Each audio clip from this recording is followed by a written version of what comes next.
तालुक्यातील जामोद या मतदारसंघामध्ये या मतदारसंघाबद्दल सांगायचं तर 2008 पासून इथे भाजपचंच वर्चस्व आहे आणि विशेष गोष्ट म्हणजे आता सुद्धा इथे भाजपचंच पारडं जड दिसतंय। त्यामुळे संभाव्य आमदार कोण असणार आहे आपण पाहूयात। अगदी आपण बघतोय जळगाव जामोद मध्ये संजय कुटे भाजपकडून निवडणूक लढवत होते आणि पुन्हा एकदा जळगाव जामोदच्या जनतेने संजय कुटे यांच्या नावाला पसंती दिलेली आहे। तर स्वाती वाकेकर काँग्रेसकडून निवडणुकीच्या रिंगणात होत्या, परंतु स्वाती वाकेकर यांचं आव्हान संपुष्टात येऊ शकतं। संभाव्य आमदार म्हणून संजय कुटे यांच्या नावावर शिक्कामोर्तब होऊ शकतं, असं जळगाव जामोदचं हे चित्र या ठिकाणी पाहायला मिळालेलं आहे। जळगाव जामोदमध्ये गेल्या अनेक वर्षांपासून भाजप सत्तेत आहे, संजय कुटे तिकडचं प्रतिनिधित्व करतायत आणि पुन्हा एकदा संजय कुटे हेच इथं संभाव्य आमदार होतील असं सध्याचं चित्र आहे। 2008 पासून हा गड भाजपकडे राहण्याची नेमकं काय कारण आहेत? संजय कुटे आता पुन्हा एकदा निवडून येण्याची काय कारण आहेत?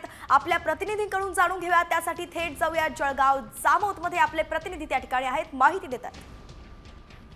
जळगाव जामोद मतदारसंघामध्ये डॉक्टर संजय कुटे भाजपाचे यांच्या विरोधामध्ये स्वाती वाकेकर ह्या काँग्रेसच्या म्हणून उभ्या होत्या। त्यामध्ये संजय कुटे यांची वर्णी लागण्याची शक्यता आहे, कारण यामध्ये सर्वात जास्त कामं या आदिवासी पट्ट्यामध्ये त्यांनी केलेले आहेत। कार्बन पट्टा ओळखला जाणारा हा जळगाव जामोद मतदारसंघामध्ये त्यांनी 140 गाव पाणी पुरवठा योजना ही वाहन धरणावरून आणली आणि त्यामुळे शुद्ध पाणी मिळण्याचे ठिकाण या मतदारसंघामध्ये दिसून आलेले आहे। त्यामुळे डॉक्टर संजय कुटे यांचा विजय होण्याची शक्यता वर्तवण्यात येत आहे।